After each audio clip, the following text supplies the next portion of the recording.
Magandang araw! Ari ay break time ko lamang ng tanghalian. Eh kung ano-ano na naman ang bitbay. Pagkagarning nakabalot na sa kulay green, ibig sabihin ari natuyo na. Nadaing na baga kung sa atin. Ari ay may lasa na at ipiprito mo na laang. Ari naman ay mga sobra lamang sa mga ibinalo. Sabi ko amo, pag may mga tira-tira diyan, akin na lamang ha. Gawa nang ako may ginasang gulay, wala akong pamartner. Ari namang dinaing na pusi, ay save the best for last. Ay ari pampapak ko lamang, gawa nang ari hindi masyadong maalat. Hoy. Alam nyo ga ang hapon kung bakit naghahaba ang buhay. Gawa ng isda is life ang mga taong are. Tapos hindi nila hilig iprito ang isda kahit mga dinaing. Iniihaw nila para walang mantika. Ay ako naman, hindi haba ng buhay ang habol ko. Yung balance lang baga. Yung hindi gaanong kaagang mategi. Pero hindi naman yung masyadong, Paano ko ba sabihin? basta yung tamang ligahing tunay lamang sa buhay. Pagkakaraming paliwanag. Basta pinirito ang gusto mo. Oo, ay kalma, hindi pa nahihigop ang mantika, high blood na. Ari namang isdang hinahango ko. Ari wala nang katiniktin eh. Paragang pinato yung fish fillet. Pero hindi yung tuyong-tuyong matigas ha. Crispy outside, juicy inside. Oo, ari namang isang are. Ari naman ang masasabi kong isa sa paborito ko. Gawa ng ari manamis-namis. Para siyang ibinabad sa toyo na may asukal. Para baga ang lasa niya inahawig sa minatamis na dili sa atin. Ari ang gulay na ginagayon ko. O di kay panamang panama din ngayon. Ikaw ay pagkakasarap nito ngayon ah. Eh ang hanap ko lang naman ay pamartner din sa aking gulay. Aba, binigyan pa nga ako ng family eh. Kung ari bagang manamis-namis o aring maalat-alat. Ay kahit alin pa dyan, ang importante ay libre. Tapos garning na usok-usok ang kanay. Ay pagkakasarap mabuhay sa mundong ibabaw. Parang masarap din, may sawsawang toyo at kalamansi. Ay iyan ah. O yan na pa nga bagang kasunod. Ay papaanhin pa baga. Ay lanta ka na. Iba talaga ang lasa ng libre. Ay libre. Ay sabi ko nga pala, pagka-uwi ko, itatawag agad ako sa ina. Ay naabutan lamang ng isday, nakalimot na sa ina.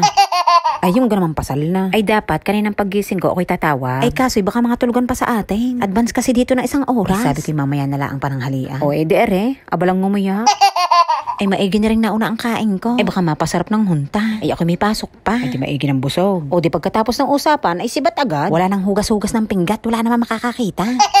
Ay ako may pagtawag na, mahuhulaan pa yata ng inay ang aking ulam. Gawa ng may tinga-tinga pa. O hindi maghuhugas ng pinggan pero magtututbrush ha. Kalma lang kayo, mamaya, mas urgent to. Happy birthday to you. Happy birthday to you. Happy birthday. Salamat! Nakaibahite. Banggayan. Nakabili na ang kaunti. Hindi na lulutuin. Hindi naman kami makakapunta ng ng sa labas. At si Iba na hindi rin pwede. Ako naman hindi pa rin pwede. Ay pagkakasa timing naman ng mga trangkasuan sa amin ah. Ay buti na lang ang kamo bago mag-birthday ay medyo pahulas na. Inang ay pagkakatiro na rin ah. Ay kahit papaano ay meron ng panlasa. Ay sa bahay na lang daw magkukusin ng kaunti at hindi makalabas. Ay baka magkambibinat din at dun pa magsidalahik ng ubo. Ay yan pa namang ubo ay talagang namamahiya. Ay doon yan sa katahimikan dadali ng pangangatay. Ay hindi yan madadala sa mga paihim-ihim. Pag minalas-malas pat natapatan ng aircon, ay magkusi ka na nga lang sa bahay. Inang bago ako mapalaot sa ubo. Ay ako nga pala naka-lunch break laan. Masyado na kayo, takapapasok na. Sige, sige. Mamaya ulit ako tatawag. Bye-bye. Happy birthday! Sige, bye-bye. Ah.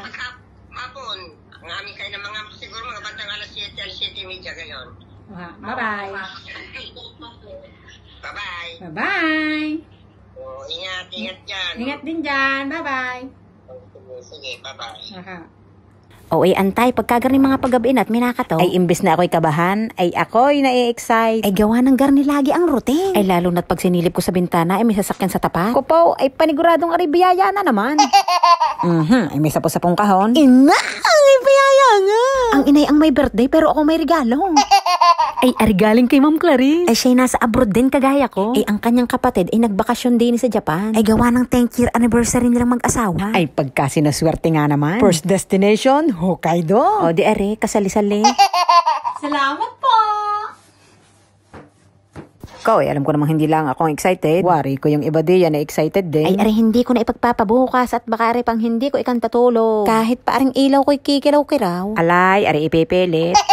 Ay ito namang si Ma'am Clarice ay inusap lamang itong kanyang kapatid. Ay kung maaari daw ako maipagbitbit ng Pinoy goods. Ay sa tunay ako'y nahihiya gawa ng ako'y makakaabala. Pero mas lamang yung saya gawa ng sino ba naman ako para pagkaabalahan. Kay Sir Lance, Ma'am Paulette at Aiden, maraming salamat po sa inyo. Ay pasensya na kayo tuong ako'y nakaabala. Lubos din ako nagpapasalamat sa iyo Ma'am Clarice. Gawa ng talagang ako'y inalala mo pa. Mahigpit rin taong are. Kasing higpit ng titig ko din sa aking hawa. Gawa ng hindi ko alam kung anong laman na rin. Pero ako may hula. Inang, ay sana itama. Ay mamaya ka sa akin. Ay halikwatin ko muna ang kaloob-looban na rin. Ako may mga pansigang, palaman, pansit kanton. Ay panamang-panama sa winter at hindi ko na kailangan maglalabas. Ay pagkakasarap humigop ng sinigang na ria.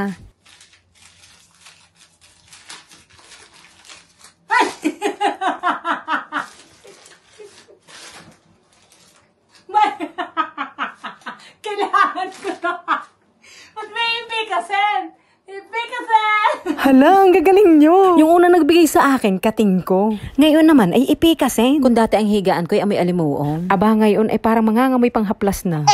Are, ang kanina ko pang inaaninag na tuo. Gawa ng walang nakasulat na hopya sa karton. Oo, ang sarap.